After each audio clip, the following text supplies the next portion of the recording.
नीलो विजदान को अपने और दिलशाद के बारे में सब कुछ बता देगी। विजदान कहेगा जो होना था वो हो चुका है, अब तुम मेरी बीवी हो। कोई माँ बाप अपनी औलाद के लिए गलत नहीं सोचते। अगर तुम्हारी शादी दिलशाद से हो जाती तो आज तुम दर दर की ठोकरें खा रही होती। नीलू कहेगी पर उन्होंने मेरी खुशी की कोई परवाह नहीं की। विजदान कहेगा मैं तुम्हारी बात समझ सकता हूँ, लेकिन अगर तुम अब वापस जाओगी तो रुसवाई के सिवा और कुछ नहीं मिलेगा। बेहतर है कि तुम नई जिंदगी की शुरुआत करो।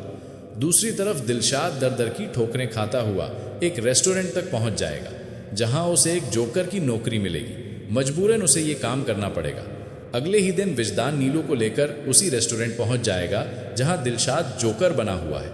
वो दोनों रेस्टोरेंट के अंदर जाने लगेंगे कि वहीं नीलू की नज़र दिलशाद पर पड़ेगी। वो उस हाल में भी उसे एक नज़र में पहचान जाएगी। दिलशाद भी उसे देखेगा और अपनी नज़रें झुकानेगा। नीलू विजदान के साथ अंदर जाकर बैठ जाएगी। वो दोनों बैठे होंगे कि विजदान का फ़ोन बजेगा और वो बात करता हुआ उठकर वहाँ से चला जाएगा।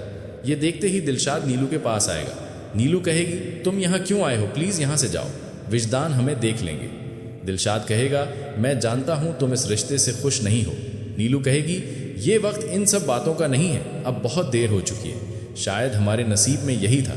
दिलशाद कहेगा तुम फिक्र मत करो, मेरा वादा है मैं एक दिन कामयाब होकर वापस ज़रूर आऊँगा और अपनी अमानत को विजदान से लेकर जाऊँगा। उसी वक्त दोनों की नज़र विजदान पर पड़ेगी और दिलशाद फ़ौरन वहाँ से हट जाएगा। लंच के बाद ये दोनों रेस्टोरेंट से निकलकर गाड़ी में बैठेंगे और अपने घर के लिए निकल जाएंगे। दिलशाद बेबसी से उसे देखता रह जाएगा। कुछ वक्त यूं ही गुजरता रहेगा और फिर दिलशाद को वही आदमी दोबारा मिलेगा जिसने पहले उसका गाना रिकॉर्ड करवाने की बात की थी। वो उसे देखकर कहेगा कि तुम यहाँ क्या कर रहे हो, तुम्हें तो एक गुलकार बनना था, यहाँ जोकर बने हुए हो। दिलशाद कहेगा मैं गुलकार ही बनना चाहता हूँ, मगर इस वक्त मेरे पास अपनी बहन को 2 वक्त की रोटी खिलाने के लिए और कोई रास्ता नहीं था, इसलिए मैं ये काम कर रहा हूँ। वो कहेगा मैं तुम्हें एक मौका और देना चाहता हूँ, तुम मेरे साथ चलो, मैं तुम्हारा गाना रिकॉर्ड करवाऊँगा। दिलशाद उसके साथ जाएगा, मगर उसे ये खौफ होगा कि कहीं ऐसा ना हो इस बार भी वो नाकाम हो जाए और इस नौकरी से भी हाथ धो बैठे। लेकिन इस बार वो होगा जिसका उसने तसव्वुर भी नहीं किया था। वो डरते हुए अपना गाना रिकॉर्ड करवाएगा, मगर वो गाना रिलीज़ होते ही धूम मचा देगा।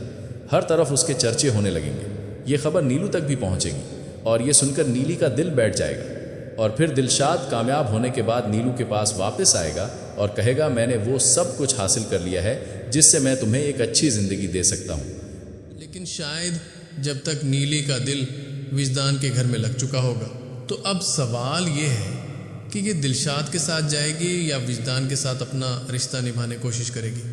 और आप इसे किसके साथ देखना चाहते हैं हमें कमेंट्स करके ज़रूर बताइएगा।